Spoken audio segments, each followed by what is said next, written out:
Tema 10. Necesidad de edificios antiguos.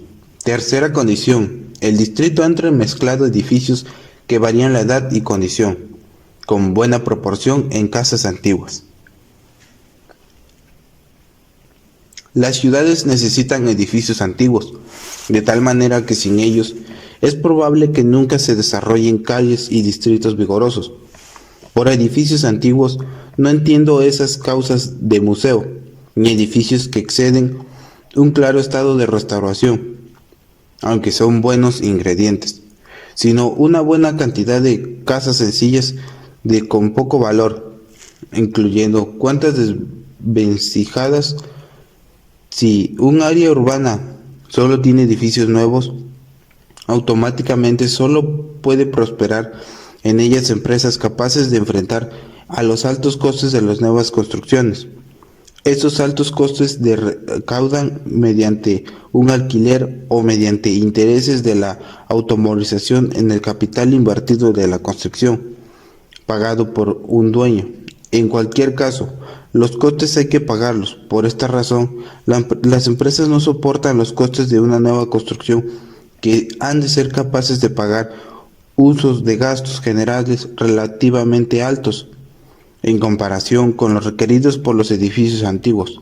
Para hacer frente a estos considerables gastos, las empresas o bien tienen muchos beneficios o están muy subvencionadas. Sin mirar a su alrededor, verán que solo los negocios socialmente establecidos de ganancia rápida o franquicias son muy subvencionados, pueden permitirse los gastos derivados de las construcciones modernas, cadenas de tiendas, de restaurantes y de bancos, los establecimientos típicos de las edificaciones de una nueva planta. En cambio, los bares del barrio, los restaurantes de la comida extranjera y las tiendas del viejo se combinan en inmuebles antiguos.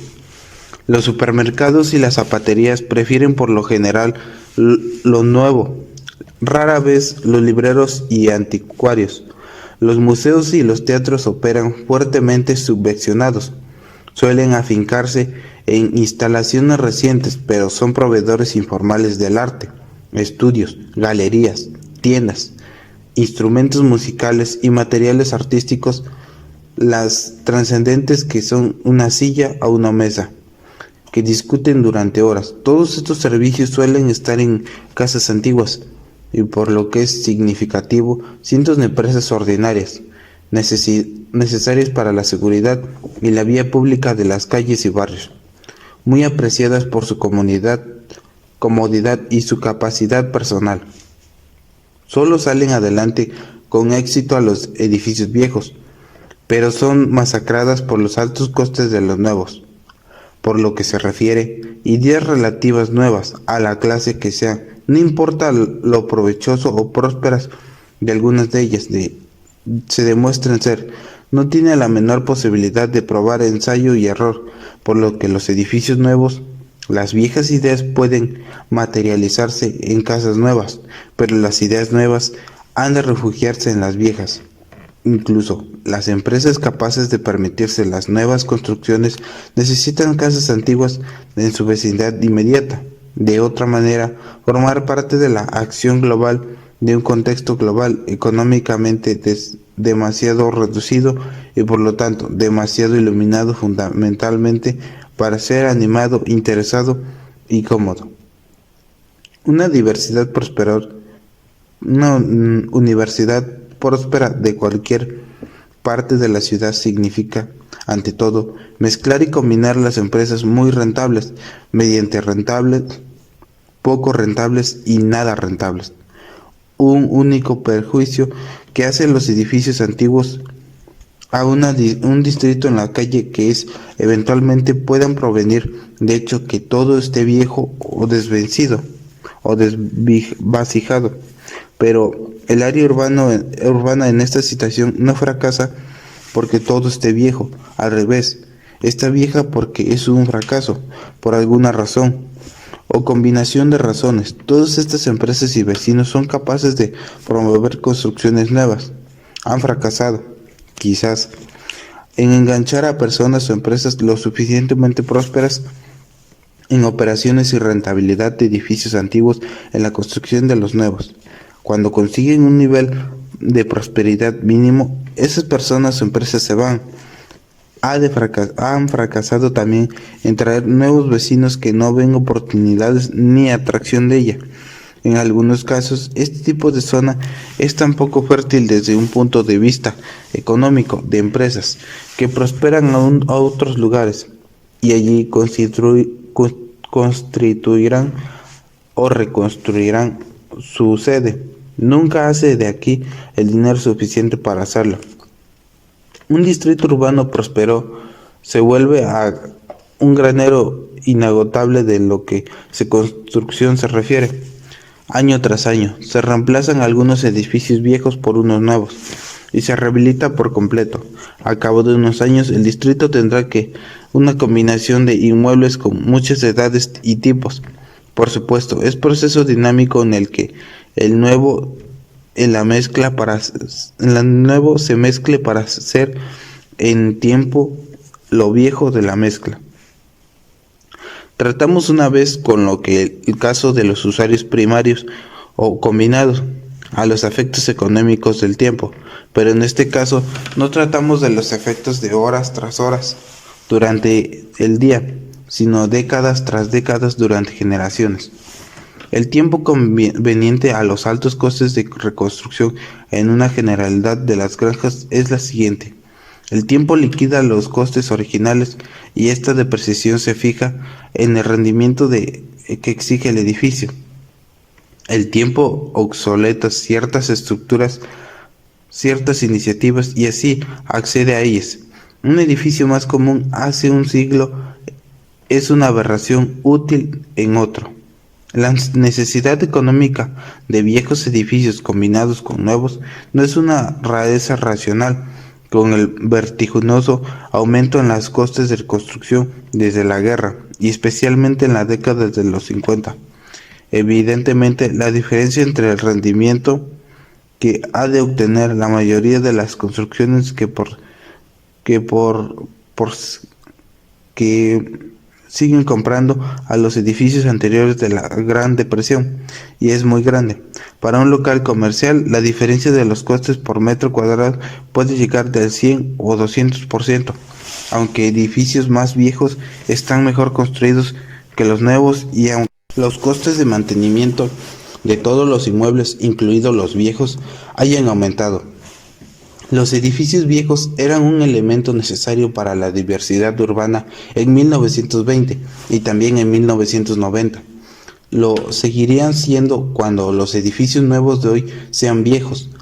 Ha sido y será el margen de carácter regular o constante de los costes de construcción, puesto que un edificio depreciado requiere menos renta que todavía no haya amortizado su capital.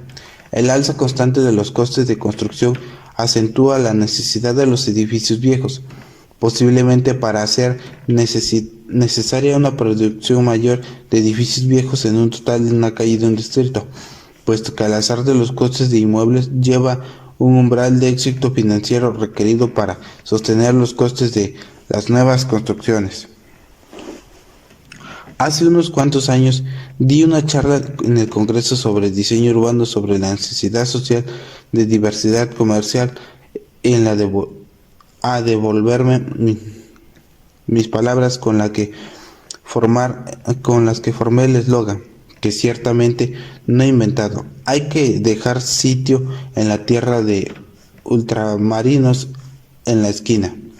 Al principio creí que era una forma de hablar, de tomar parte de todo, pero muy pronto empecé a recibir una carta de planos, dibujos de conjuntos residenciales y áreas renovadas en las que literalmente se habían dejado allí y allá, a grandes intervalos, sitios acompañados por cartas a las que se decía: ven, nos hemos tomado en serio sus palabras, pero este chiste en la tienda de comestibles en la concepción condescendiente de la diversidad urbana posteriormente adecuada al pueblo de lo siguiente pasado, por eso no no es un distrito urbano de hoy. A las pequeñas tiendas de los comestibles aisladas se les va mal en nuestras ciudades modernas por la señal de las áreas grises decaídas y uniformes. Sin embargo, los diseñadores de estas vacialidades que son bienvenidas no estaban siendo perversos. Lo probable es que estuvieran haciendo todo lo que podrían en los condicionamientos económicos que les imponían un centro comercial en algún lugar del conjunto residencial y un desafortunado emplazamiento de la tienda de la esquina es todo lo que puede aspirar, y es que esos proyectos contemplaban grandes extensiones nuevas construcciones o nuevas construcciones combinadas con la rehabilitación extensiva y programada. Los errores gastados incluyen el de aumento cualquier diversidad. Las perspectivas son peores, pero la suficiente de combinación primaria para usos y por lo tanto la suficiente distribución de los clientes a lo largo de las horas hábiles.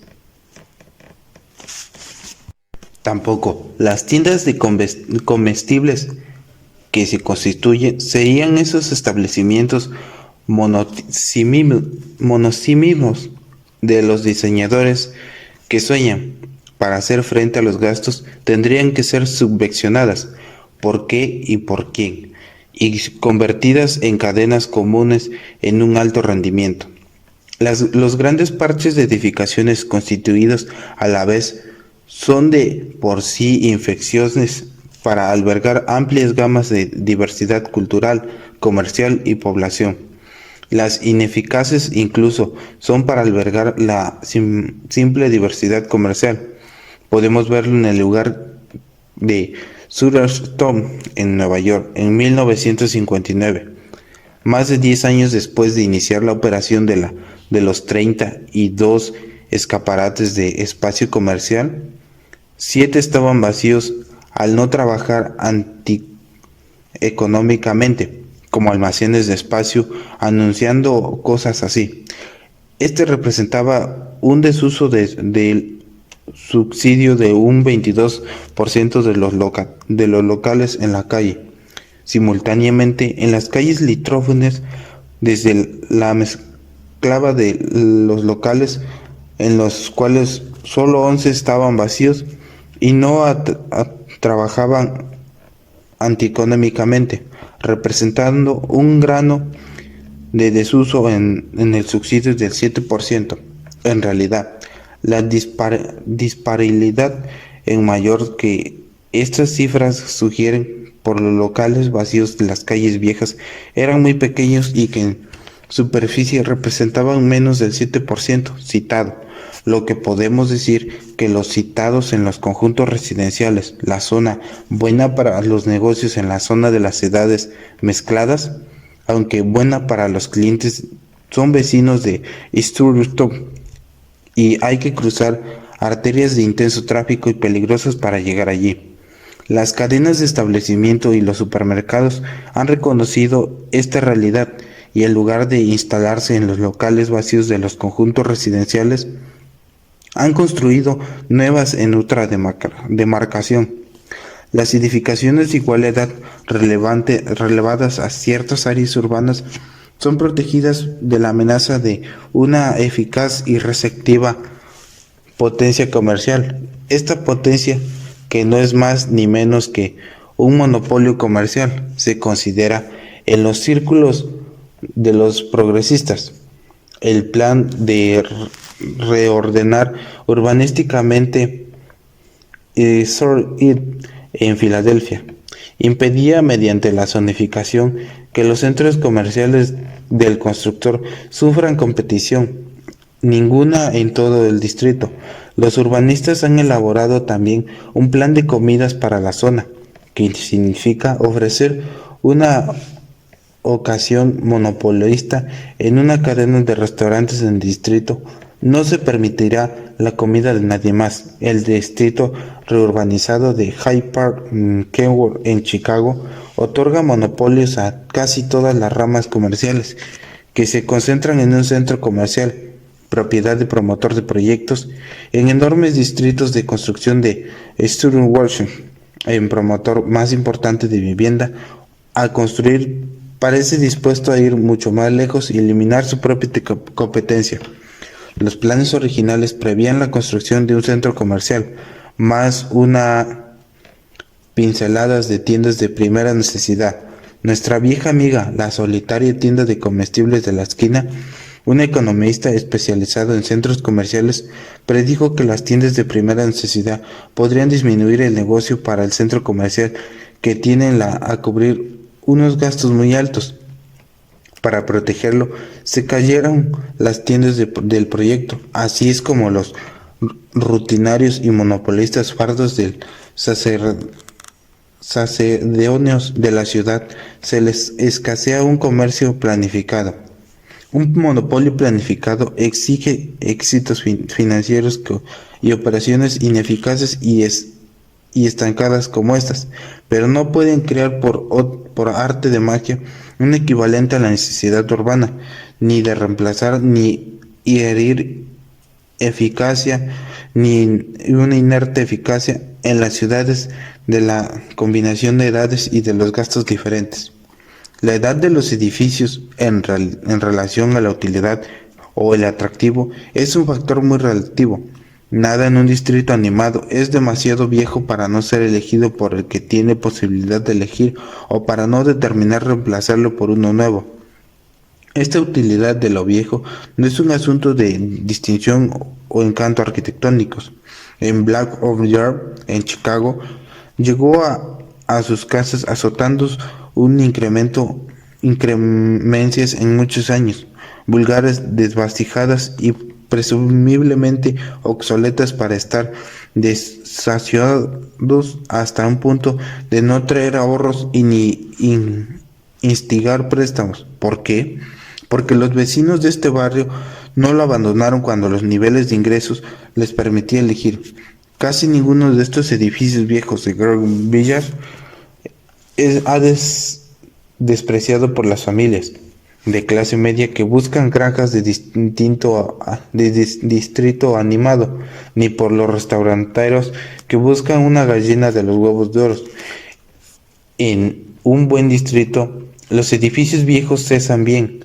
En otro extremo, en Miami Beach, donde la novedad es el remedio subterráneo o hotel con 10.000 años de vivienda atacado porque hay otros más nuevos, la novedad y la superficial barniz de bienestar es un artículo muy perecedero.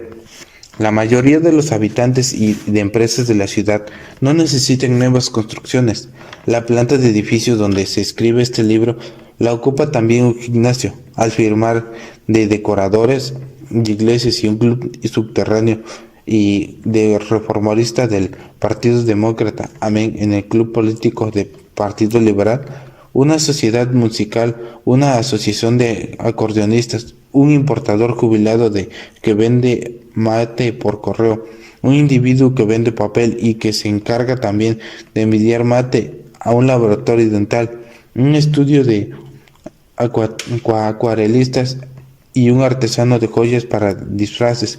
Antes había un hombre que alquilaba Smorgasbord, un sindicato y un grupo de baile italiano.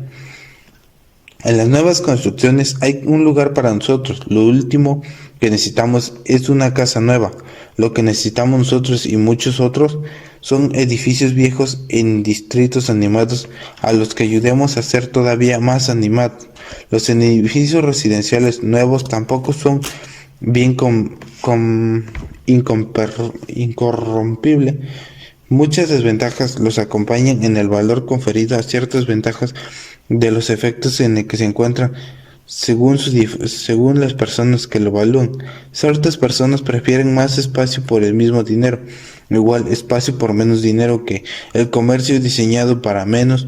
Hay a quien les guste las paredes que no los dejan oír.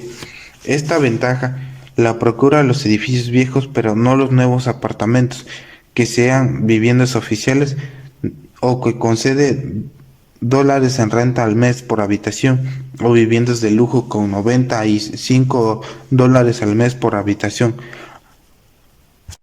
Entre los espectáculos más admirables y entretenidos de las aceras en las capitales están ingeniosas adaptadas a los barrios viejos en sus usos nuevos.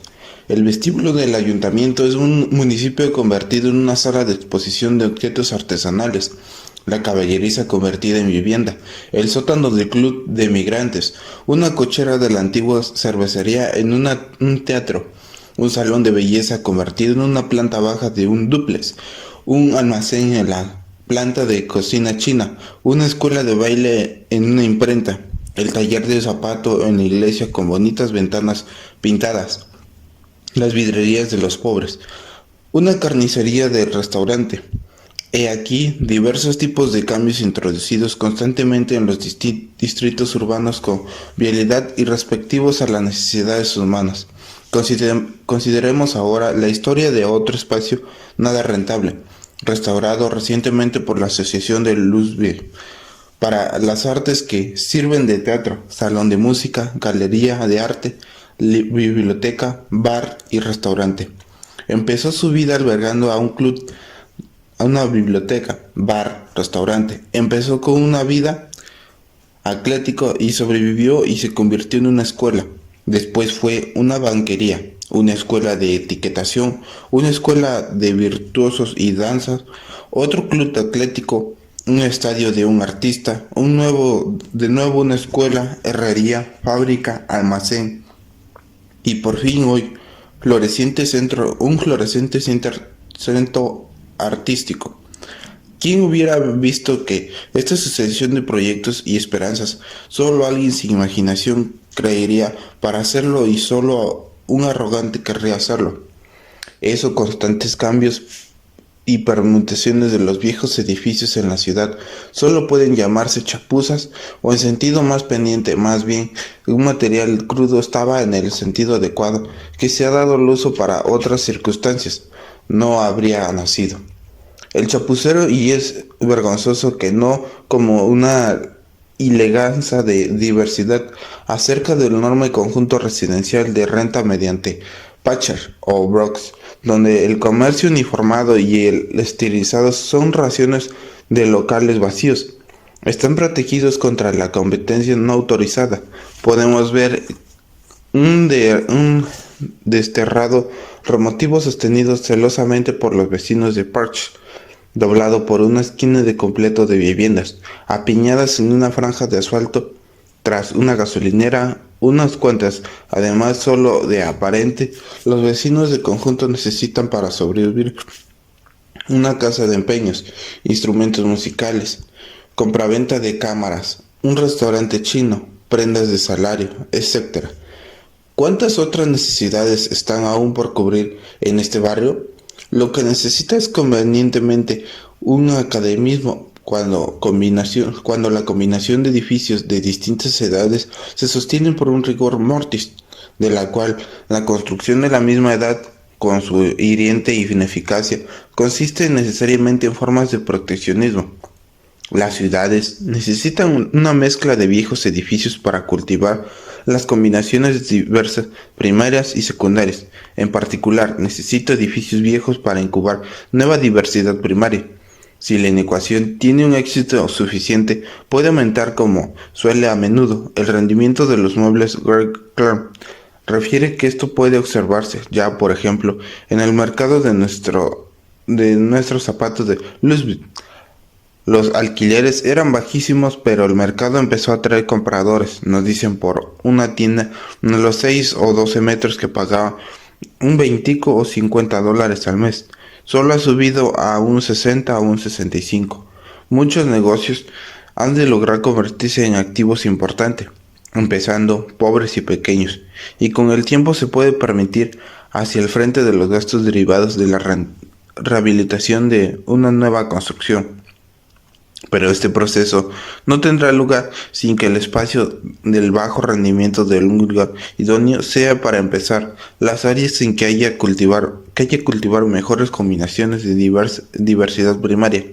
Dependerán de gran medida de los viejos edificios.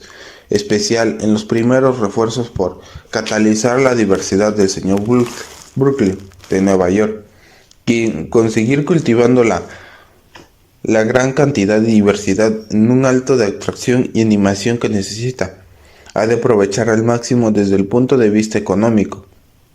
La combinación de residencias y centros de trabajo, sin estas combinaciones primarias en proporción efectivas y centralizadas, es difícil saber cómo Brooklyn puede empezar a catalizar sus potenciadores favorables a las diversas subsidiarias de Brooklyn. No pueden competir con los ensanches de acoger fábricas grandes y bien instaladas en busca de emplazamiento, al igual que al jugando su juego. Brooklyn tienen activos completamente diferentes. Si Brooklyn quiere conseguir un alto grado de combinación primaria de las residencias trabajo, tendrá que aprender principalmente a incluir empresas y centros de trabajo y rentar todo el tipo de sea posible.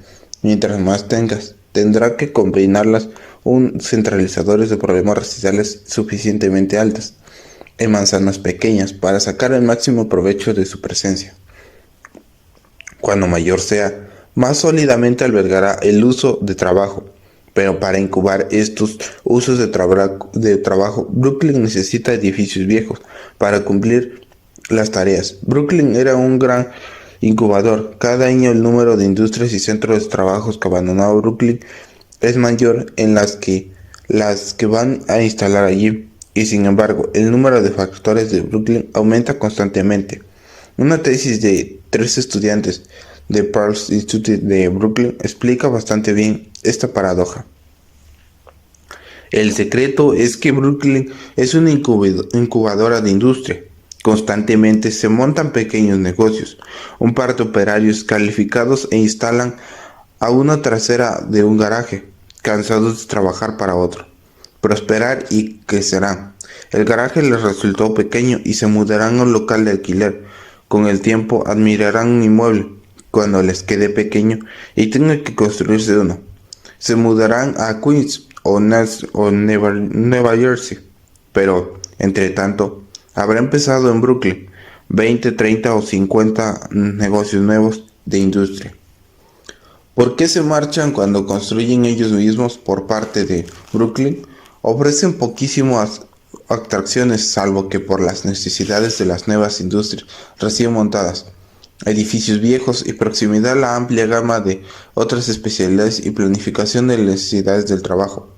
Por ejemplo, se ha invertido enormes sumas en la construcción de la autopista artesanadas de los automóviles privados que entran y salen de la ciudad a gran velocidad. A cambio, no se ha pasado ni gastado dinero entre vías de servicio para los fabricantes que usan los viejos edificios de la ciudad. Sus muelles y sus estaciones ferroviarias de Brooklyn, como la mayoría de nuestras áreas suburbanas, la declive tiene unos más edificios viejos que por la que necesita. Para reducirlo gradualmente, los edificios nuevos, no obstante, si Brooklyn va creciendo sobre sus activos y ventajas, una manera viable en la que pueden desarrollarse con éxito la construcción. Muchos de estos inmuebles antiguos, bien distribuidos, serían esenciales para el progreso de la mejora que ha de venir en una introducción en las condiciones generales de diversas que faltan. No ha de arrastrar los edificios antiguos. A nuestra alrededor podemos ver desde los días que procedieron a la construcción en los conjuntos residenciales muchos ejemplos de barrios decadentes construidos por entero por el mismo tiempo, con frecuencia. Estos barrios nacieron como lugares de moda. Otros tuvieron al principio de la población una clase media.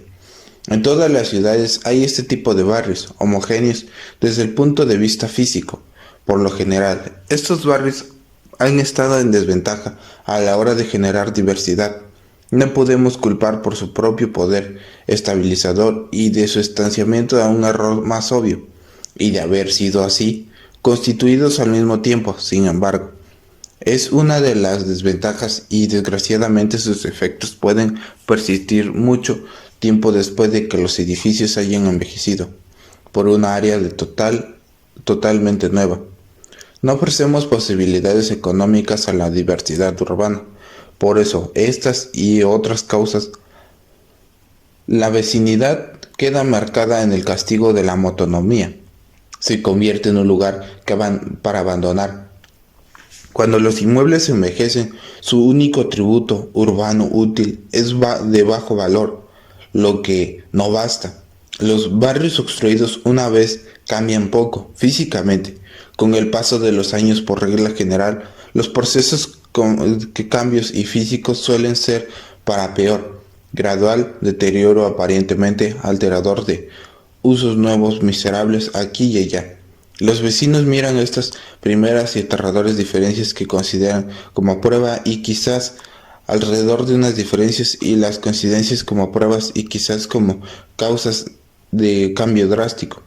Es que la carcoma y lamentable en el barrio cuando haya cambiado, porque el hecho físicamente ha cambiado muy poco. El barrio muestra entonces la asombrosa incapacidad de ponerse al día, rehabilitarse para ser solicitado, elegido por una generación nueva, estar muerto, en realidad, estar elegido por una nueva generación. Y estaba muerto desde que nació, pero nadie dio cuenta hasta que el cadáver ya empezó a oler.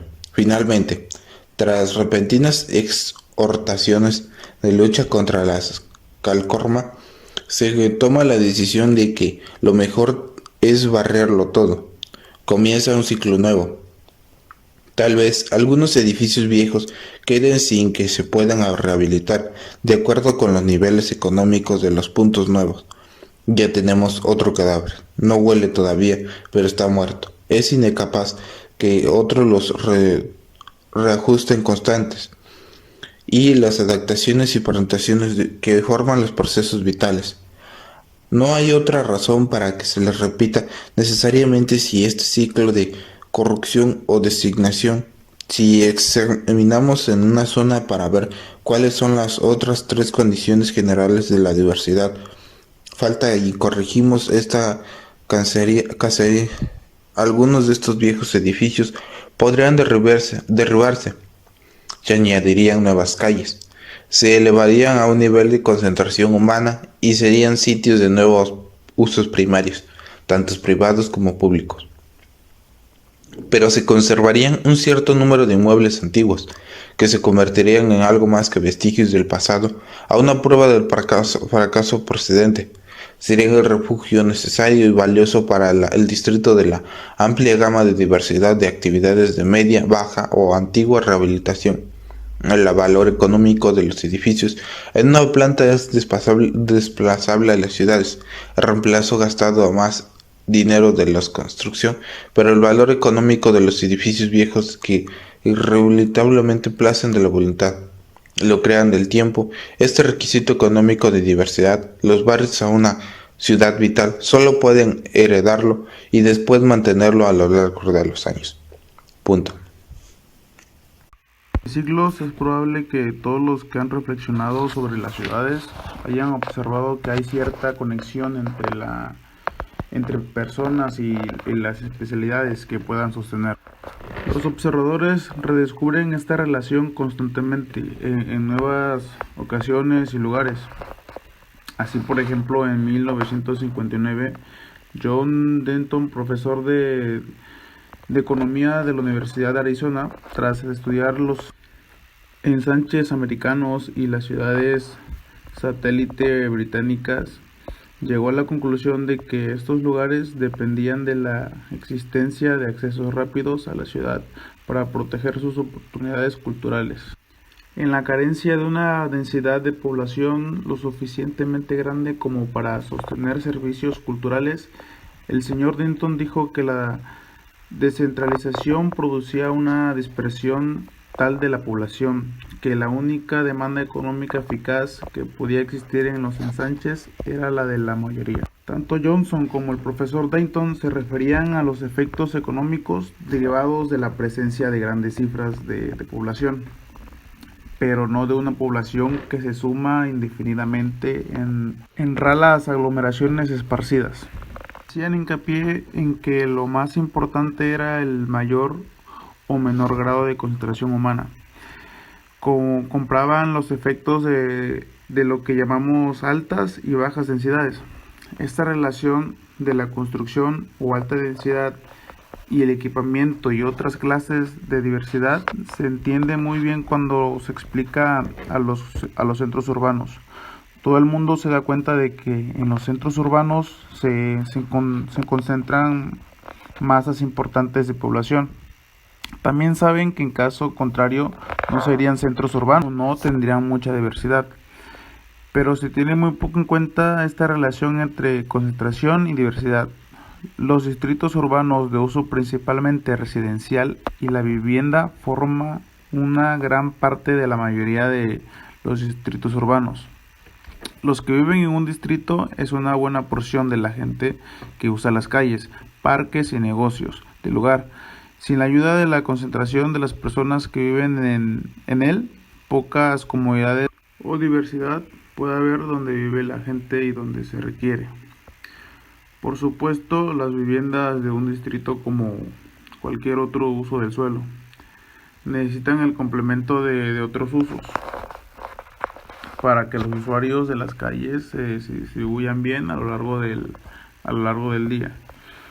Por las razones económicas explicadas en el capítulo 8, los otros usos, trabajo, ocio o lo que sea, han de hacer un uso intensivo del suelo urbano. Si van a contribuir eficazmente a la concentración. Si solo ocupan espacio físico, pero implica a muy poca gente,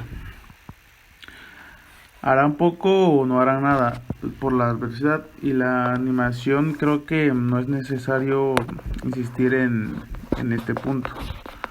No obstante, este mismo punto es igualmente importante referido a las viviendas. Las viviendas de una ciudad han de ocupar intensivamente el suelo por razones mucho más profundas que el coste de las fincas.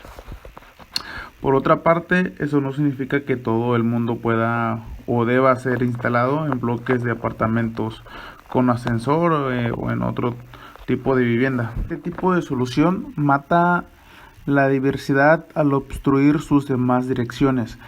La densidad residencial es tan importante para la mayoría de los distritos urbanos y para su futuro desarrollo, y tan escasamente considerada como factor de vialidad, que yo creo necesario dedicar este capítulo a este tema.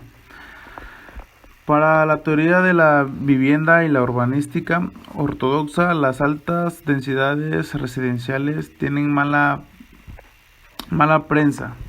Se supone que llevan a toda la clase de dificultades y fracasos. Pero en nuestras ciudades, al menos esta supuesta correlación entre altas densidades y problemas, o altas densidades y barrios bajos, es sencillamente incorrecta.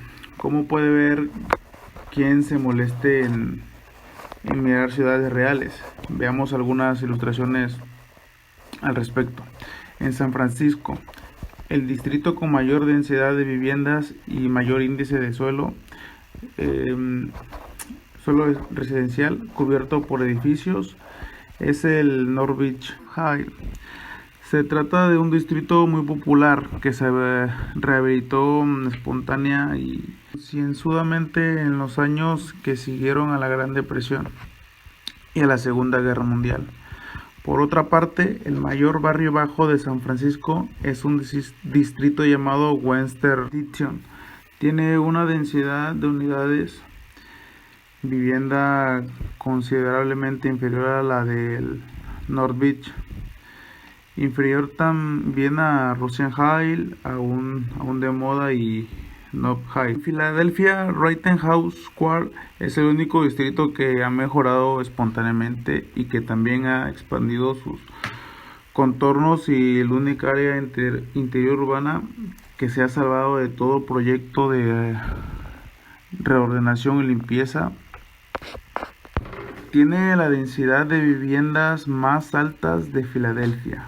Los barrios bajos del norte de Filadelfia plantean algunos de los más graves problemas sociales de la ciudad. Sus tasas medias de densidad son por lo general la mitad que la de Rittenhouse Square. Vastos terrenos de decadencia y desorden social en Filadelfia tienen densidades inferiores en más de la mitad de la de Rittenhouse Square. Nueva York, el barrio más admirado, popular y en alza es Brooklyn Heights. Tiene con mucha diferencia la densidad de viviendas más alta de todo Brooklyn. Otras partes grises, fracasadas y decadentes del mismo Brooklyn tiene la mitad de densidad que Brooklyn Heights. En Manhattan, las bolsas de moda del East Side y Greenwich Village tiene densidades de viviendas muy similares a las del corazón de Brooklyn Heights. Sin embargo, podemos presenciar una diferencia interesante. En Manhattan, áreas muy populares caracterizadas por los índices de virtualidad y diversidad rodean la mayoría de las bolsas de moda. En estas populares áreas, la densidad de viviendas es todavía mayor. En Brooklyn Heights, por otra parte, la bolsa de moda correspondiente está rodeada de barrios con densidades que caen en picado, al igual que su vialidad y popularidad, como ya dijimos en la introducción a este libro. El North End de Boston se ha rehabilitado solo y ahora es una de las áreas más saludables de la ciudad. Tiene con gran diferencia la densidad de viviendas más altas de todo Boston. El distrito Boxbury, en constante decadencia durante generación, tiene un índice de densidad de aproximadamente una novena parte menos que el North End. Los superpoblados barrios bajos de la literatura urbanística son en realidad áreas exuberantes con una densidad de viviendas muy alta. Los superpoblados bajos de la vida real americana son cada día más áreas monótonas con una densidad de viviendas muy baja. En Oakland, California, el barrio bajo peor y más extenso es un área de unos 200 bloques de viviendas unifamiliar cuya escasa densidad apenas si permite hablar de densidad de nivel urbano. El peor barrio de Cleveland es una milla cuadrada del mismo tipo. Detroit se compone hoy de interminables millas cuadradas de semejantes desastres de baja densidad. El ex Bronx de New York, que casi es un símbolo de los cinturones grises que desesperan hoy a las ciudades, tiene una densidad demasiado baja para New York. En la mayor parte del East Bronx, los índices de densidad están muy por debajo de los promedios de la ciudad. En New York la densidad promedio es de 135 unidades por hectárea neta residencial. Sin embargo, no sería correcto sacar la conclusión de que todas las áreas con una alta densidad de viviendas funcionan bien. No es así, y pensarlo sería simplificar escandalosamente el problema. Por ejemplo, Chelsea, gran parte del fracasado West Side, una buena porción de Harlem y todo Manhattan tienen densidades de viviendas tan altas como Greenwich y la parte media de East Side. Podemos comprender los efectos de las densidades altas, bajas, si suponemos que la relación entre concentración humana y producción de diversidad es matemática. Otros muchos factores influyen drásticamente en los resultados de esta relación. Por muy alta que sea, ninguna concentración residencial es suficiente si otras insuficiencias suprimen y obstaculizan la diversidad como caso límite. Ninguna concentración residencial, por alta que sea, es suficiente para generar diversidad en las colonias residenciales uniformes, porque la diversidad ha sido previamente uniformizada. Por otras razones, los mismos efectos pueden producirse en barrios no urbanizados donde están estandarizados los edificios o sus manzanas son demasiado grandes o no hay ninguna combinación aparte de las viviendas de otros usuarios primarios. No obstante, una densa concentración humana es una de las condiciones necesarias para el florecimiento de la diversidad en una ciudad, y de ello se sigue que en los distritos donde vive la gente debe haber una concentración de viviendas en los solares disponibles para viviendas. Los otros factores que influyen en cuánta diversidad se genera y dónde se genera, todo tiene mucho que influir si allí no hay gente suficiente. Una de las razones por las que densidades urbanas bajas tienen buena prensa injustificable a la luz de los hechos y de por qué tienen tan mala prensa las densidades altas. Algo igualmente verificable es que muy a menudo se confunde la alta densidad de viviendas y la superpoblación de estas. Alta densidad de viviendas significa gran cantidad de viviendas por hectárea. Superpoblación significa demasiada gente en una sola vivienda, según el número de sus habitantes. La definición censal de superpoblación es más de 1.5 personas por habitación.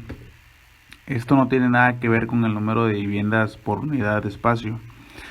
De la misma manera en que la vida real, la alta densidad no tiene nada que ver con la superpoblación. Confusión entre densidades altas y superpoblación, sobre la que volveré dentro de poco porque interfiere en la comprensión del papel de la densidad. Es otra de las ofuscaciones que hemos heredado de las teorías urbanísticas de la ciudad jardín. Los urbanistas de la ciudad jardín y sus discípulos contemplaron los barrios bajos con muchas unidades de vivienda en el espacio, con demasiada gente dentro de cada vivienda, y no fueron capaces de hacer distinción alguna entre los habitantes superpobladores y el hecho completamente diferente de unos solares densamente edificados. En cualquier caso, odiaron ambos fenómenos y los emparejaron, de forma que hasta nuestros días constructores y urbanistas pronuncian como si fuera una sola palabra la frase siguiente: alta densidad y superpoblación. A reforzar la confusión vino una monstruosidad de estadística muy usada por los reformadores para ayudar a sus cruzadas residenciales: el número bruto de personas por hectárea. Estas amenazadoras cifras nunca dicen cuántas viviendas o cuántas habitaciones hay por hectárea, y si la cifra pertenece a un área en crisis, que es lo que invariablemente suele ocurrir, la implicación es que hay algo terrible en semejante concentración de gente. Pero el que 4 personas puedan vivir en una misma habitación o que haya pobreza en todas sus facetas les es irrelevante. Sucede, por ejemplo, que el orden de Boston, con 2.378 personas por hectárea residencial neta, tiene una tasa de mortalidad del 8.8 por 1000 y una tasa de mortalidad por tuberculosis del 0.6 por 10.000. Al mismo tiempo, el South End de Boston, con 892 personas por hectárea residencial neta, tiene una tasa de mortalidad del 21,6 por 1000 y una tasa de mortalidad por tuberculosis del 12 por 10.000. Sería ridículo decir que estos indicadores de que algo muy grave ocurre en el South End se debe a sus 892 personas por hectárea, en el lugar de casi 2.500 del norte. Son más complicados, pero igualmente ridículo es tomar el ejemplo de una población pobre con 2.500 personas por hectárea y deducir de ello que esa cifra es monstruosa. Es típico de esta confusión entre alta densidad y superpoblación el que uno de los urbanistas de la ciudad jardín y Raymond Unwin no trataba de la superpoblación, sino del dispositivo de su supermanzanas característico de las viviendas de baja densidad. En la década de los 30, la superpoblación de las viviendas con personas y la supuesta superpoblación del suelo con edificios se consideraban en la práctica idénticas en el resultado y significado. Y esto cuando se hacía la distinción. Cuando observadores como Lewis Mumford y Catherine Bonner no pudieron evitar percatarse de que algunas de las más prósperas áreas de las ciudades tenían altas densidades de viviendas y una alta proporción de ocupación del suelo, pero no por ello demasiadas personas en cada vivienda o habitación. Sacaron la conclusión de que las personas afortunadas que viven confortablemente en esos lugares populares viven en barrios bajos, pero son demasiado insensibles para saberlo o resentirlo. Nunca se dan juntas la superpoblación de las viviendas y la alta densidad de estas. La demolición de los barrios bajos, tal y como se practica en nuestras ciudades, no ayuda a resolver el problema de la superpoblación. Por el contrario, el derribo y renovación de los barrios bajos aumenta el problema. Cuando los nuevos conjuntos residenciales sustituyen a los edificios antiguos, la densidad de viviendas se reduce de manera que en el mismo distrito hay menos viviendas que antes. Aunque se entrega la misma densidad o incluso aumente un poco, en ellas se instalan menos personas de las que vivían antes, porque estas últimas vivían a menudo en condiciones de superpoblación. El resultado es la superpoblación se incrementa en alguna otra parte, sobre todo cuando los desalojados hay gente de color que por lo general tienen muchas más dificultades para encontrar otra residencia. Todos los ayuntamientos tienen leyes contra la superpoblación, pero estas leyes no pueden aplicarse cuando los propios planes de reconstrucción urbana crean superpoblación en otros lugares. En teoría podríamos suponer que la concentración densa de población necesaria para ayudar a crear diversidad en un barrio puede darse tanto en una densidad de viviendas suficientemente alta como en una baja densidad.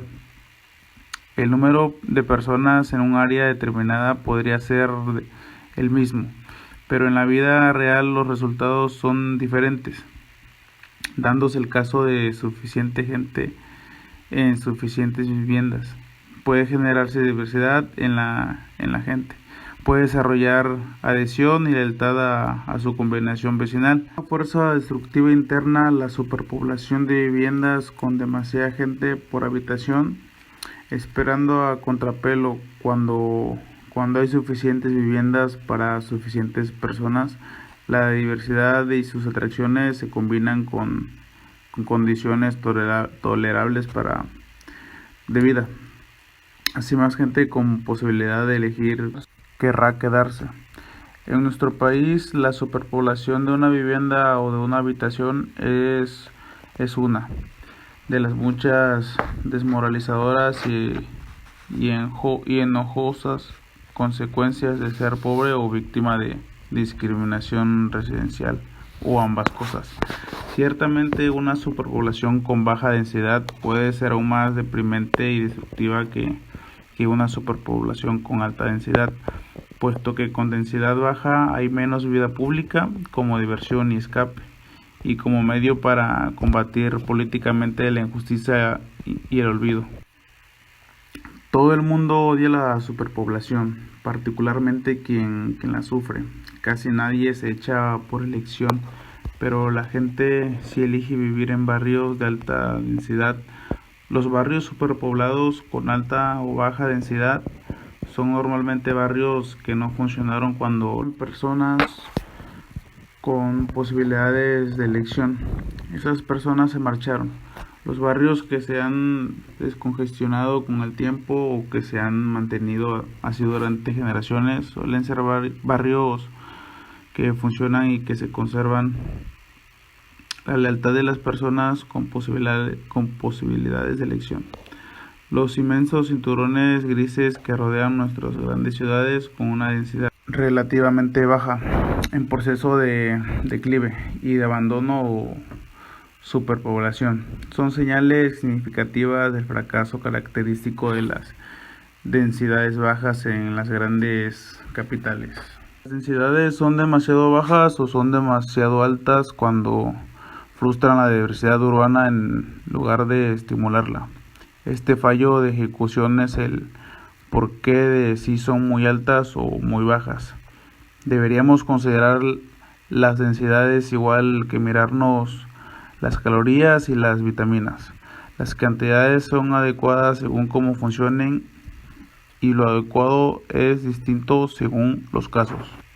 Si la tasa sigue siendo la misma que en 1958, el crecimiento será de 86 millones prácticamente. Todo este incremento irá a las áreas metropolitanas. Desde luego, una buena parte de él saldrá directamente de las grandes capitales, que ya no engullen gente como hacían hace mucho. Ahora son provocadas de gente. El crecimiento puede esparcirse por áreas suburbanas y urbanas, en nuevos cinturones intermedios fríos y monótonos, en ciudades con poca vitalidad y densidad intermedias, o podemos aprovechar el crecimiento de esta área metropolitana y al menos en parte empezar a reconstruir los distritos inadecuados, lastrados por densidades intermedias, reforzarlos hasta que junto con otras condiciones generadoras de diversidad, estas concentraciones de población sean capaces de sostener una vida urbana con carácter y animación. Nuestra dificultad ya no es albergar a la gente de las áreas metropolitanas y evitar los estragos de la enfermedad, las malas condiciones sanitarias.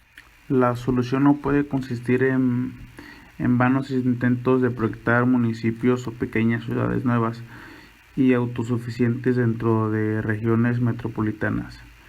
Nuestras actuales áreas metropolitanas ya están salpicadas de lugares morfos y desintegrados.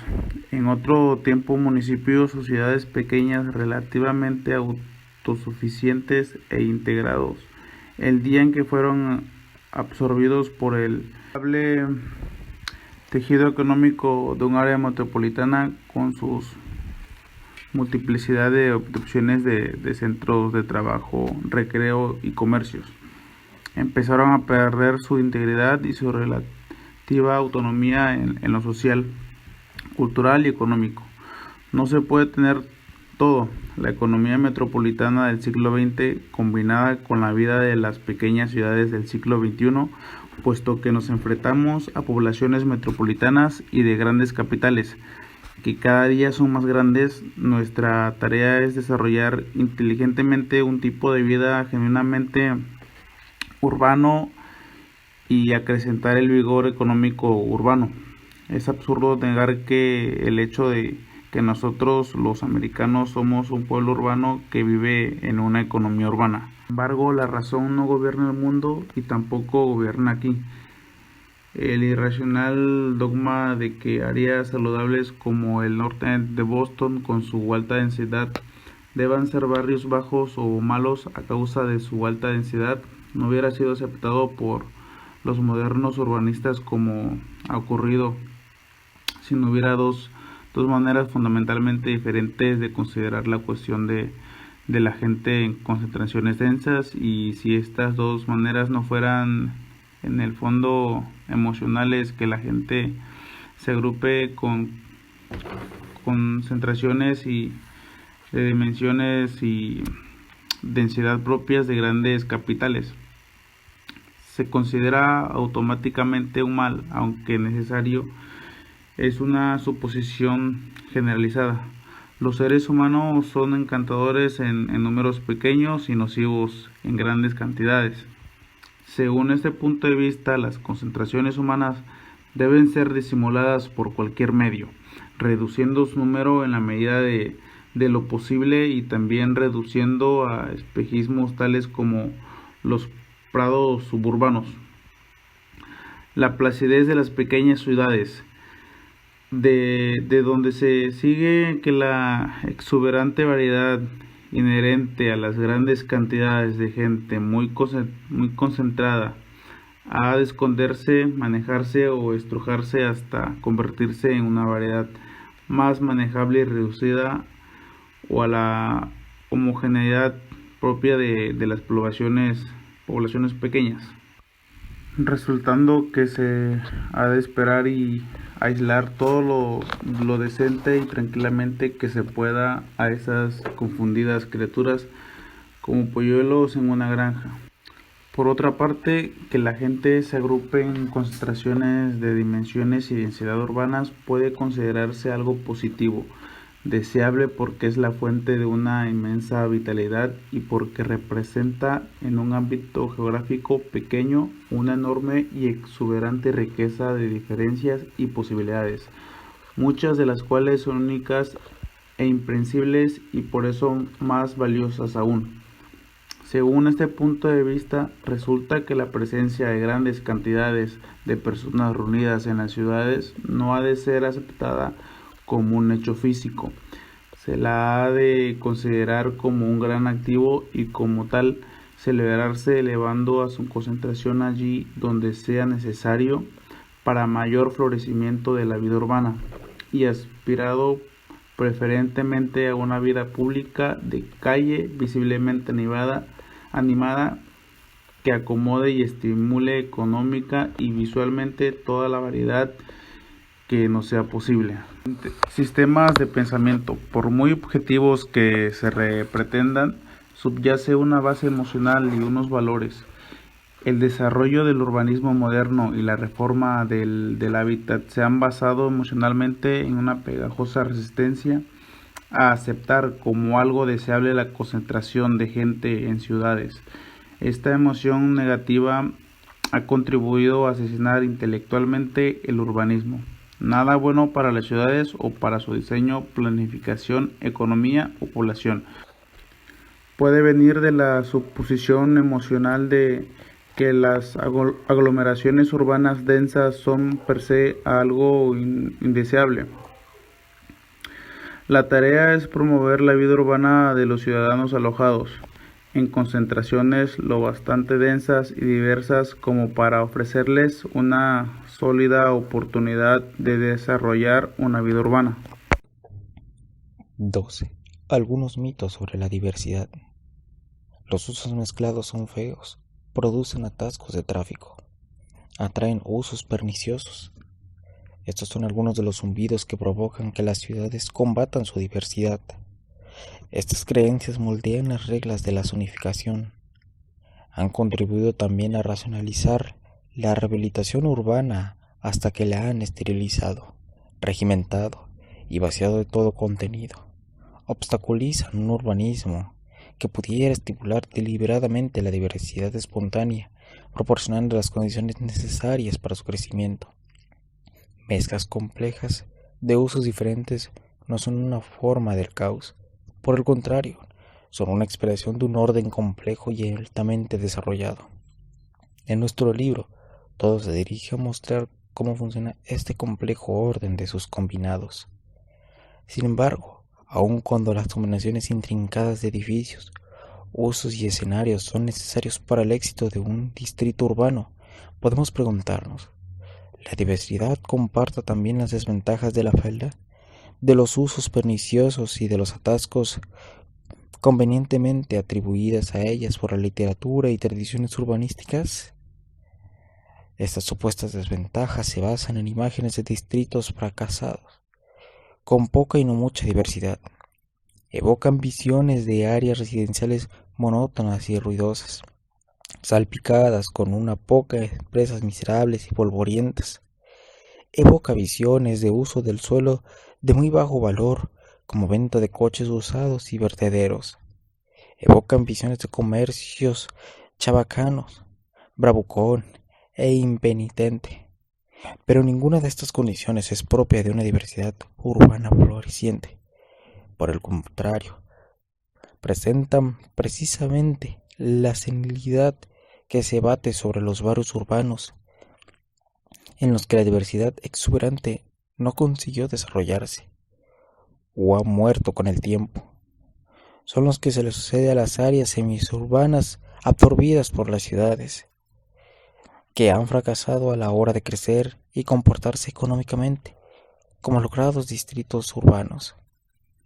El tipo de diversidad urbana reciente que cataliza las combinaciones de usos primarios, las calles frecuentes, la mezcla de edades de los inmuebles y una densa concentración de usuarios, no comparta las desventajas que la pseudociencia del urbanismo suele conferir a la diversidad.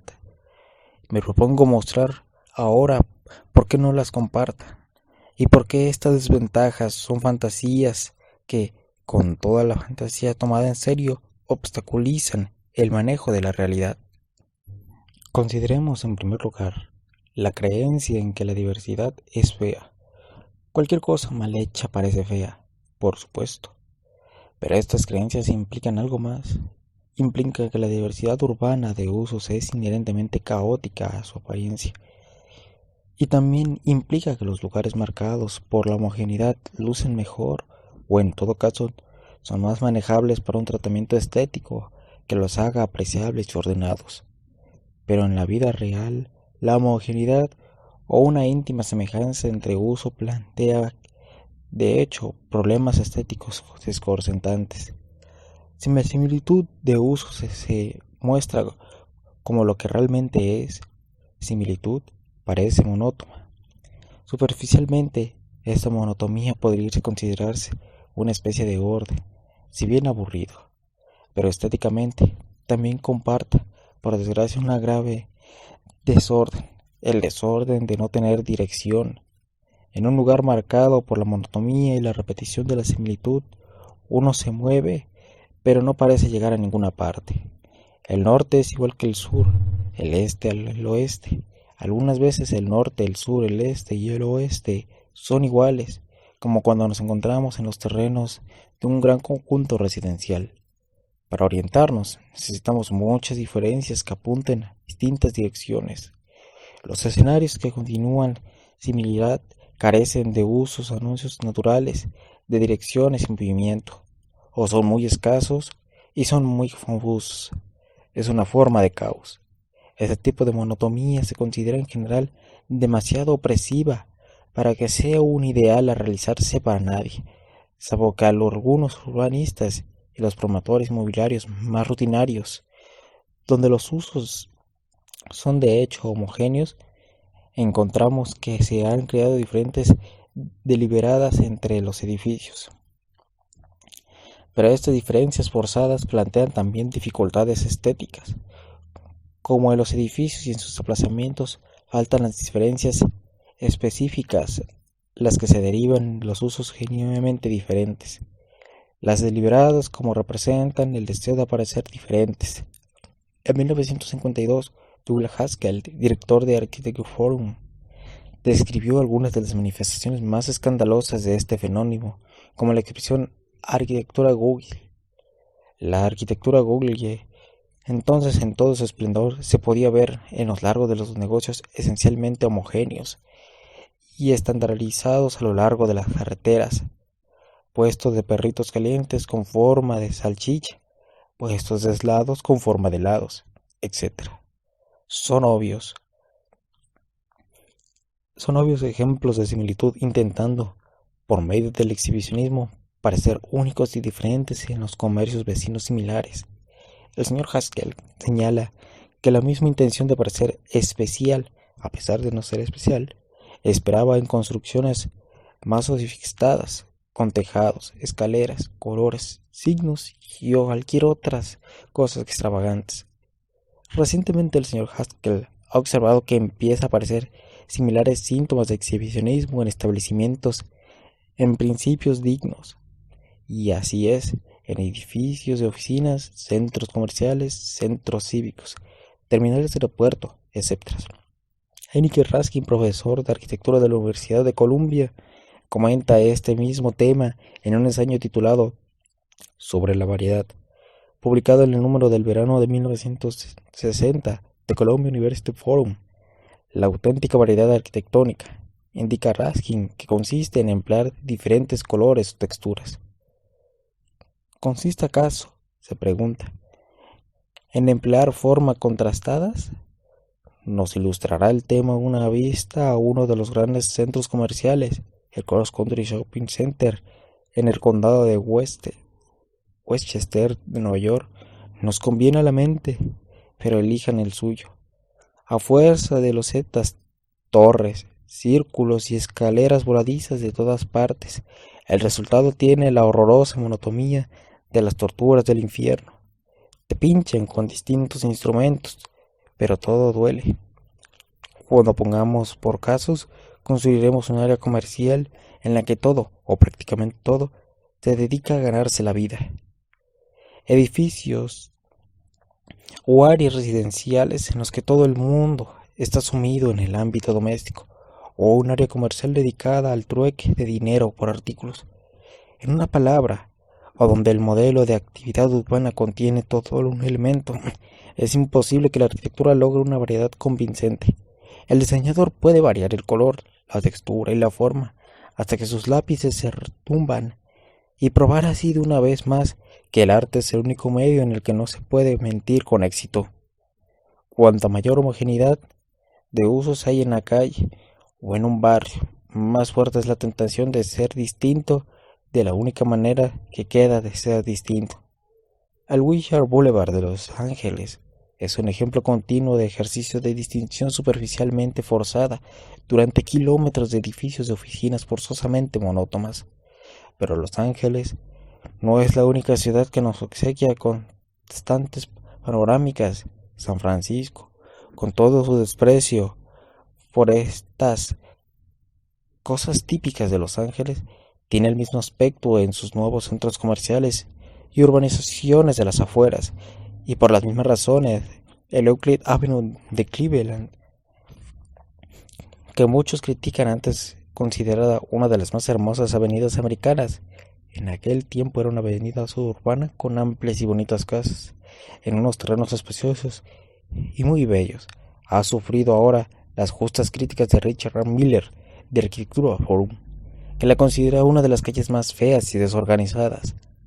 Al entrar en el uso urbano, Euclid Avenue se ha convertido en la homogeneidad de nuevos edificios para oficinas y de nuevo un caos de diferencias chillonas pero superficiales.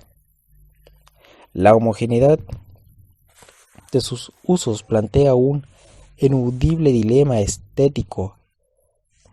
¿Debe la homogeneidad parecer homogénea, que es, y ser abiertamente monótona?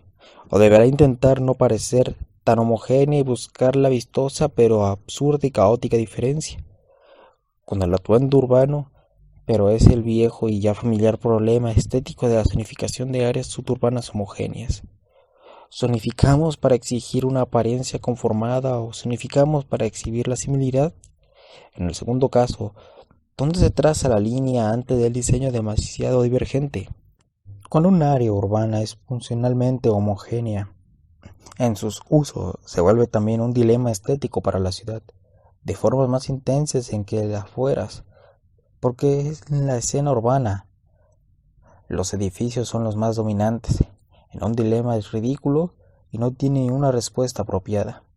La diversidad de usos, por parte, aunque suele manejar con torpeza, ofrece una posibilidad razonable de desplegar auténticas diferencias de contenido, por lo cual puede convertirse en diferencias visuales interesantes y estimulantes, sin falsedad, exhibicionismo o significadas innovaciones.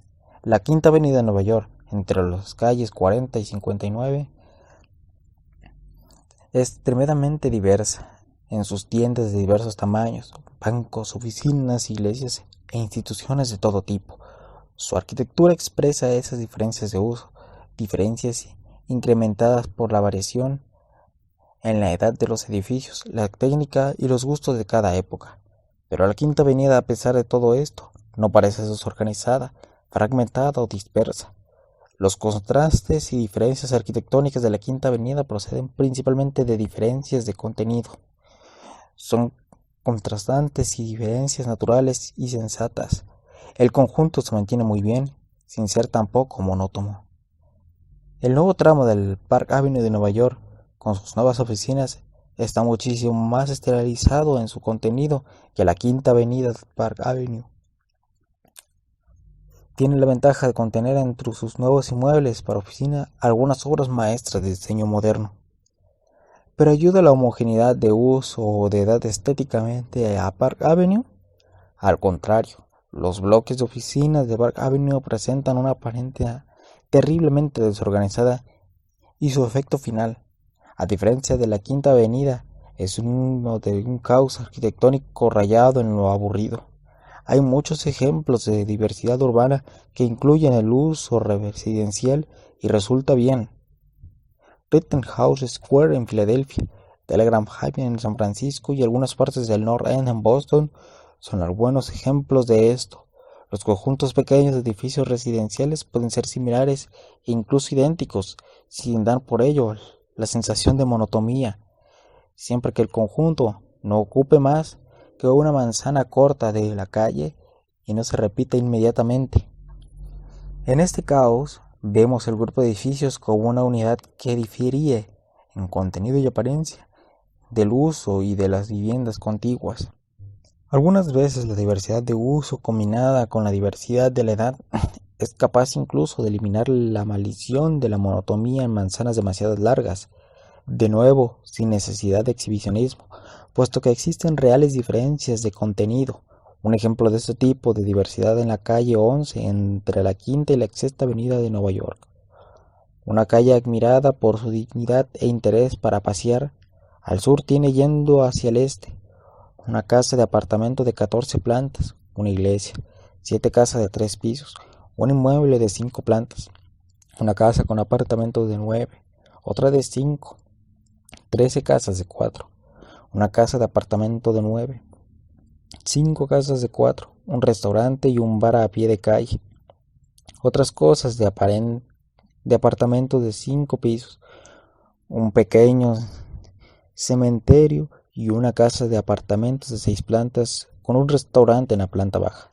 Al norte, yendo también hacia el este, tiene una iglesia, una casa de 4 pisos, con una escuela de enfermeras, otra casa de apartamentos de 9 plantas, 3 casas de 5 pisos, una casa de apartamentos de 6, una casa de apartamentos de 8, 5 casas de 4, una residencia club de 6 plantas, 2 casas de apartamento de 5, otra casa de apartamento de 5 pisos de tipo muy diferente, una casa de apartamento de 9 plantas, la nueva dependencia de la New Scholar Social Research con una biblioteca a pie de calle y vista a los patios interiores, una casa de 4 pisos, una casa de apartamento de 5 con restaurante a nivel de la calle, una lavandería de tintorería de aspecto sucio y barato, de una sola planta, una casa de apartamento de 3 pisos con un kiosco de golosinas y periódicos en la planta baja. Aunque son casi todos edificios residenciales, se interrumpen por otros 10 usos diferentes. Incluso los muebles estrictamente residenciales cubren muchos periodos diferentes en gustos y tecnología, muchos modos y niveles de vida diferentes. Podría incluso decirse que es un fantástico display de diferencia modestamente expuesta. Diferentes alturas y niveles de los primeros pisos, diferentes disposiciones en las entradas y accesos de la acera, etc. Esas se derivan directamente del hecho de que todos estos edificios son, y en realidad, muy diferentes en edad y características. El efecto es apacible y casual. Más efectos visuales interesantes, de nuevo sin necesidad de exhibicionismo y falsedad, se producen en las ciudades por la mezcla de edificios más radicalmente diversos que los que la calle 11, más radicales porque se basan en diferencias inherentes más radicales. La mayoría de hitos y puntos de interés de las ciudades, de los cuales necesitamos más no menos, provienen del contraste de un uso radicalmente diferente a sus contornos y por ello con un aspecto especial, felizmente situado para dramatizar su diferencia inherente. De esto hablaba Pitts cuando abogaba por poner los edificios nobles y monumentales en plena matriz urbana, en lugar de aislarlos en patios de honor con vecinos de corte similar. No hay razón para despreciar estéticamente las innatas y radicales diferencias de los elementos más humildes de las mezclas urbanas.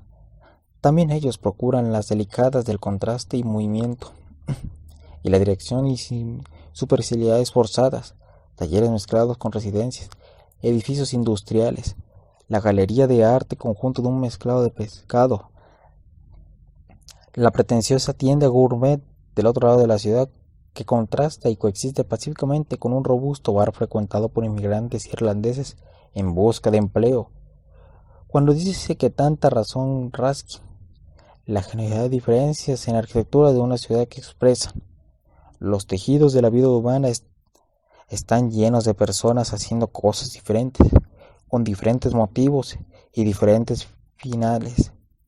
Y la arquitectura refleja y expresa esta diferencia, que es de contenido y no solo de forma. Como seres humanos, lo que más nos interesa de los seres humanos, en la arquitectura, como en el teatro y en la literatura, lo que da vitalidad y color al escenario humano es la riqueza de la variedad de lo humano. Considerando el riesgo de la monotonía, el error más grave de nuestra ley de zonificación reside en el hecho de que permiten que un área entera se dedique a un único uso. En la búsqueda del orden visual, las ciudades pueden escoger entre tres amplias alternativas, de las cuales dos son vías muertas y una es esperanzadora.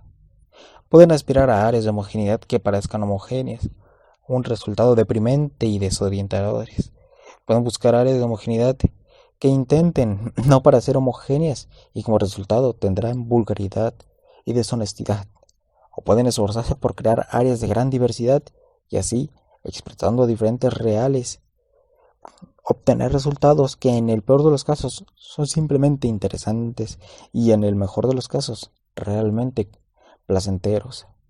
El problema estético central de las ciudades es cómo acomodar bien la diversidad urbana en términos visuales, como respeto a su libertad en el tiempo que se muestra visualmente, que es una forma de orden. En el capítulo 19 de este libro trataremos este problema. Por el momento, hay que señalar la diversidad urbana no es fea, de por sí. Esa es una concepción falsa, una concepción simplista. Pero la carencia de diversidad urbana es de por sí deprimente, por un lado, o vulgarmente caótica, por otro. Es cierto que la diversidad provoca atascos. Los atascos los producen los vehículos, no las personas. Allí donde las personas se asientan especialmente y no densamente concentradas, o donde los usos diversos son infrecuentes. Cualquier atracción específica ocasiona un atasco. Lugares como clínicas, centros comerciales o cines implican casi siempre una gran concentración de tráfico. Y lo que es más, aumenta mucho el tráfico en las rutas de entrada y salen de dichos centros. Quienes necesiten o quieran servicio de ellos tienen que llegar en coche. En un medio así, hasta una escuela primaria puede producir atascos, porque hay que llevar a los niños. La carencia de amplias gamas de diversidad concentradas pueden hacer que la gente use el coche para todas sus necesidades. Los espacios requeridos para carreteras y aparcamientos se extienden indefinidamente, esparcen todo aún más y llevan a un uso mayor de los vehículos. Estas situaciones pueden tolerarse donde la población está asentada de forma dispersa, pero en poblaciones densas y continuadas es una condición intolerable, destructiva de otros valores y comodidades. En áreas urbanas densas y diversificadas, la gente todavía camina, una actividad totalmente impracticable en zonas suburbanas y en la mayoría de las áreas grises, cuando más intensamente variada y más aparentada sea la diversidad de un área urbana, más se camina. Incluso la gente que usa el coche o el transporte público para desplazarse a esos lugares, camina una vez allí. Es cierto que la diversidad urbana atrae los usos ruidosos. Es destructiva la permisividad de todo o casi todo tipo de uso de un área. Para saberlo, hemos considerado diferentes tipos de uso, algunos de los cuales son realmente dañinos y a otros que se consideran convenientemente dañinos, aunque no sea cierto. Una categoría de uso destructiva, por ejemplo, los vertederos, no contribuyen en nada a la comunidad general del distrito, ni a su atractivo o a su concentración. A cambio de nada, estos usos exigen superficies inmensas y una tolerancia estética no menos grande. La venta de coches usados entra de lleno en esta categoría, como los edificios abandonados o infrautilizados. Probablemente todo el mundo, excepto quizás los propietarios de estas cosas, están de acuerdo en que esta categoría de usos es corrosiva.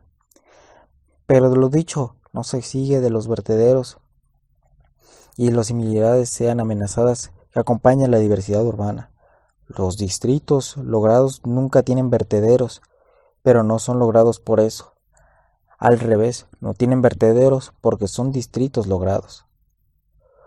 Usos funestos que reclaman espacios y producen pocos beneficios, como los vertederos y los aparcamientos de coches usados, crecen como mala hierba en lugares que ya antes eran un fracaso, por falta de atención. Brotan en lugares con baja concentración de tráfico peatonal, muy poco magnetismo ambiental y poca competencia de valor alto por el espacio. Sus hogares naturales son las áreas grises y las decaídas fronteras de los centros urbanos, donde los fuegos de la diversidad y la vitalidad apenas prenden. Si se quitasen todos los controles existentes en los conjuntos residenciales, esos moribundos y infrautilizados lugares encontrarían su nivel económico natural y en muchos de ellos brotarían vertederos y venta de coches usados. Los problemas que plantean los vertederos superan con mucho lo que lo pueden apañar los guerreros de la carcoma. Nada se consigue gritando afuera con ellos. No se puede permitir esto. El problema consiste en cultivar un contexto económico en el distrito que se usó la tierra de modo más provechoso y lógico. Si no se hace esto, da igual usarlas como vertedero, que al fin y al cabo es un cierto uso. Poco más puede triunfar, y esto incluye usos públicos como parques o patios de colegio, que fracasan estrepitosamente donde el ambiente económico es demasiado pobre para otros usos que dependen del magnetismo y la vitalidad de sus alrededores. El tipo de problemas simbolizados por los vertederos no se resuelve con miedo a la diversidad o suprimiendo, en lugar de catalizando y cultivando un contexto económico fértil para la diversidad. Los urbanistas y zonificadores suelen considerar dañinos un segundo tipo o categorías de usos, especialmente si se mezclan con el residencial. Esta categoría incluye bares, teatros, clínicas, negocios e industrias. Esta categoría de usos no es dañina. Los argumentos por los que estos usos han de ser férreamente controlados se originan en los efectos causados en las áreas suburbanas y en las áreas grises e inherentemente peligrosas, no en distritos urbanos animados. En las áreas grises, las aplicaduras de usos no residenciales no hacen un bien y pueden dañar porque estas áreas no están equipadas para manejar a desconocidos o para protegerlos. Pero una vez más se trata de un problema derivado de una diversidad demasiado débil en medio de una predominante uniformidad y opacidad. En los distritos animados, donde se ha catalizado una abundante diversidad, estos usos no dañan, al contrario, son necesarios, bien por su directa contribución a la seguridad, el contacto público y los usos divergentes, o porque ayudan a mantener otra diversidad con esos efectos. El trabajo sugiere otro espontajo, chimeneas humeantes y hollín. Desde luego las chimeneas humeantes y hollín son dañinas, pero esto no quiere decir que las industrias urbanas, la mayoría de los cuales no producen estos deleznables subproductos u otros tipos de trabajo, tengan que desagradarse de las viviendas.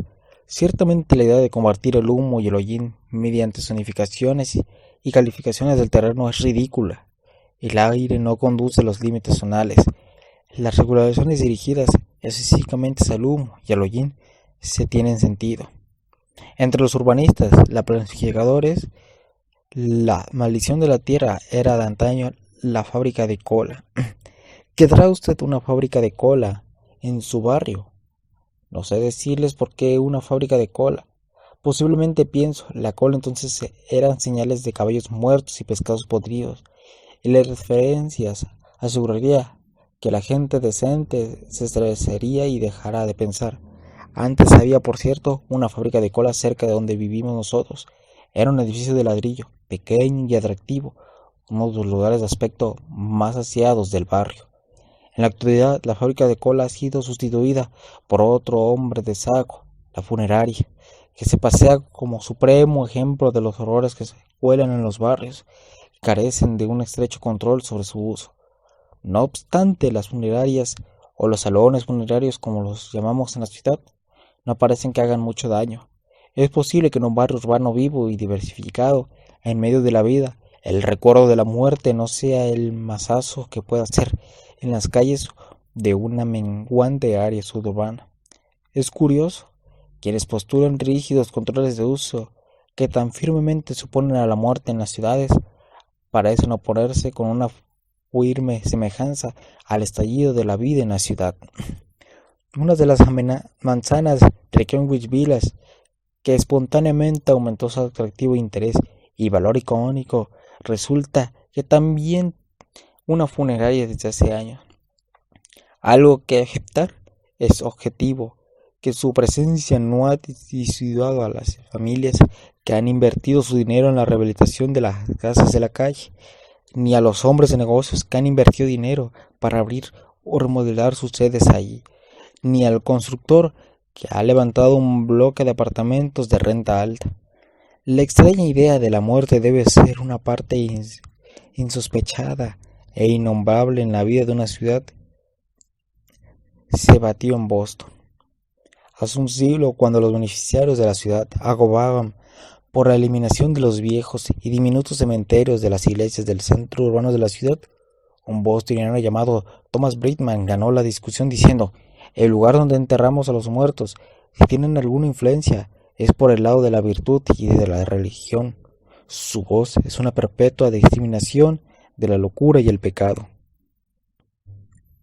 El único rastro que he podido encontrar del presunto daño producido por las funerarias en las ciudades está en el Selection of Reality Location en Richard Nelson.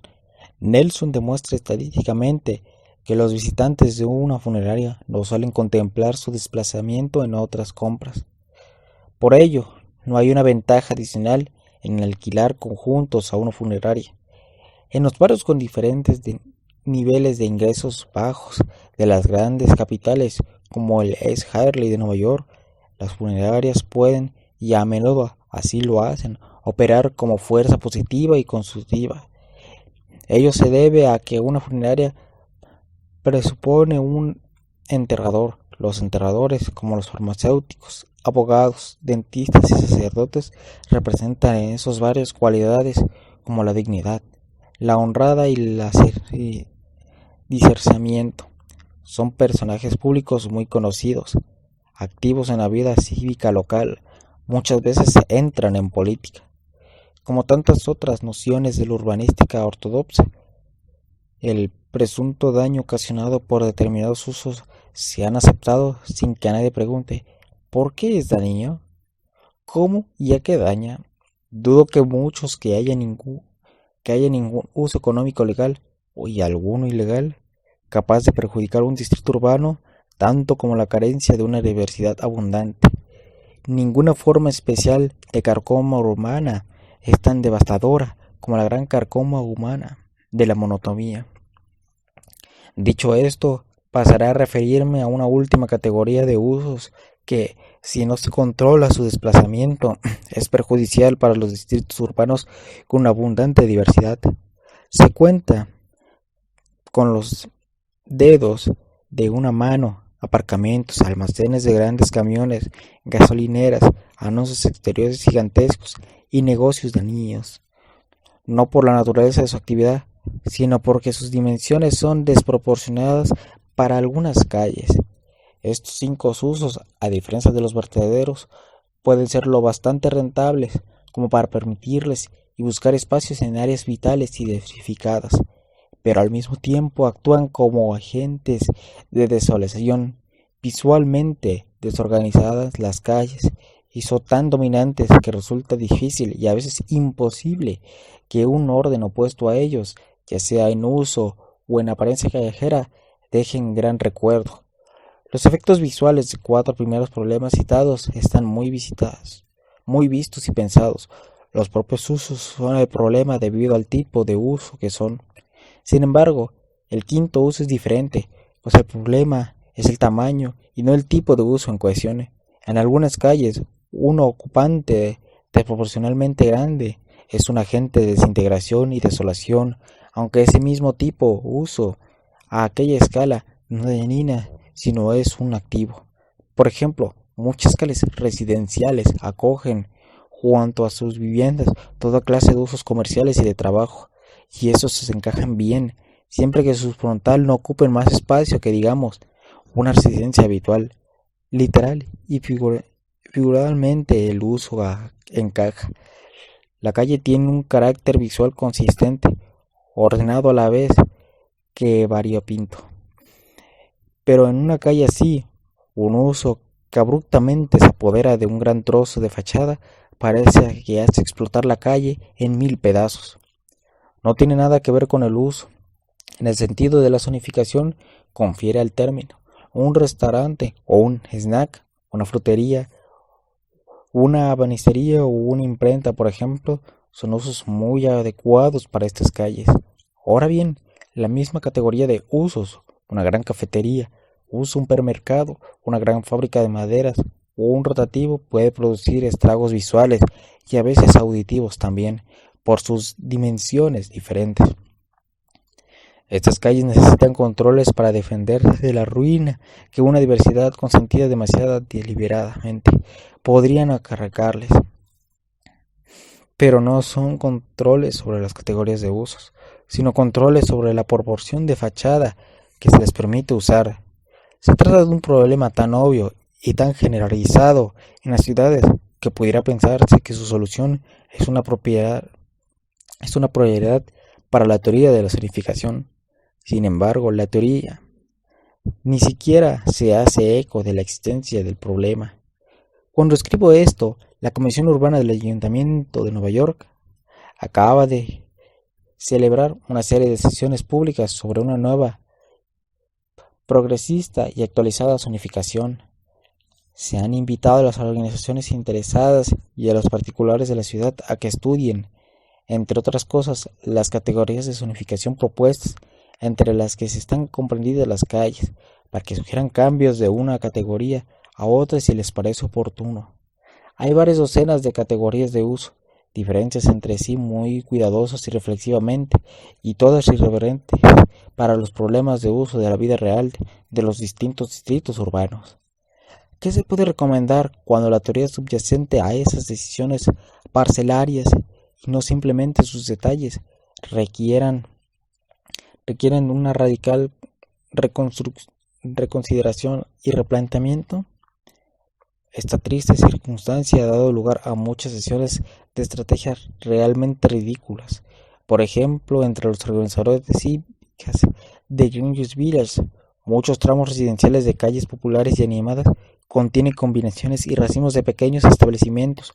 Por lo general, debe su existencia a la ausencia de una zonificación residencial, cuando no gracias a una flagrante violación a los principios de la zonificación. A todo el mundo le agrada su presencia. No se discuten ni son deseables. En cambio, si se discuten cuáles serán los tipos de categorías que entrarán en concentración de las necesidades de la vida real, en la nueva zonificación, las desventajas en todas y cada una de las categorías ofrecidas son conformables. El argumento en contra de la categoría comercial para esas calles es que, si bien permitirían usos productivos para las dimensiones reducidas que son un activo, también darán cavidad a los usos en tanto usos sin consideración alguna por su tamaño. Por ejemplo, se permitirían grandes supermercados que los residenciales temen por su naturaleza destructiva de este tipo de calles y del carácter residencial, como de hecho son. Pidamos categorías residenciales, continúa la discusión y enseguida se infiltrarán los pequeños establecimientos, violando la zonificación como ha ocurrido en el pasado. El argumento en contra de la categoría residencial consiste en que alguien podría tomársela realmente en serio y que entonces se podría introducir forzosamente la zonificación entre los disidentes usos a pequeña escala, rectos ciudadanos que siente profundamente los intereses cívicos de su barrio. Se ponen a conspirar con la mayoría de la seriedad del mundo para ver qué regulación pueden sostener de modo más constructivo. El dilema que se plantea es urgente y real. Por ejemplo, una calle de Greenwich Village se enfrentó recientemente contra una versión de este mismo problema. Una panadería de esa calle, en otro tiempo un pequeño puesto de venta al detalle, había ido desarrollándose hasta convertirse en un negocio de mayoristas y solicitaba que las autoridades de la zonificación o un permiso para ampliar considerablemente sus dependencias, absorbiendo los locales de una antigua lavandería contigua. La calle ha sido considerada mucho tiempo zona de residencial y recientemente había conseguido rehabilitar muchos de sus edificios y servicios, y sus inquilinos y propietarios, con sus crecientes orgullos y preocupaciones por su calle, decidieron luchar contra la exigencia. Han perdido. No es extraño, pues en su caso era muy oscuro. Algunos líderes del combate, propietarios o inquilinos en edificios con pequeños negocios no residenciales en la planta baja, estaban en conflicto real o empático con la zonificación residencial igual o casi en la gran panadería. Sin embargo, esos numerosos usos pequeños y no residenciales de esta calle, que han ido aumentando, son los responsables de una buena parte del crecimiento activo y del valor de la calle en su uso residencial. Son buenas adquisiciones y los vecinos saben que, gracias a ello, su calle es segura e interesante. Son una oficina inmobiliaria, una pequeña editoría, una librería, un restaurante, una fábrica de marcos, un ebanista, una pastelería, una lavandería, dos fruterías y un pequeño teatro experimental. Pregunté a uno de los líderes de la lucha contra la expansión de la panadería, que es también el principal propietario de los inmuebles residenciales restaurados en la calle, cuál era, en su opinión, la alternativa que haría más daño al valor de sus propiedades residenciales, si la eliminación gradual de todos los usos no residenciales o la expansión de la panadería. La primera alternativa sería más destructiva, respondió, pero añadió, pero un dilema semejante es absurdo. ¿Es absurdo? Una calle como esa es un embrollo y una anomalía según los principios de la teoría convencional de la zonificación de los usos. Es un embrollo incluso como problema de estricta zonificación comercial, cuando una zonificación comercial urbana se hace más progresista, es decir, imitaba de las condiciones suburbanas, empieza a enfatizar las conexiones entre tiendas locales de primera necesidad, servicios comerciales de distrito, etc. La muy actual resolución de Nueva York tiene mucho de todo esto también, pero ¿cómo clasificar una calle como la de la panadería? Combina la primera necesidad local, como la lavandería y la pastelería, las atracciones de nivel de distrito, como el ebanista y el artesano de marcos, etc., y las atracciones de rango ciudadano, teatro, las galerías de arte. Su combinación es única, pero el modelo de diversidad inclasificable que representa no es en modo algún único.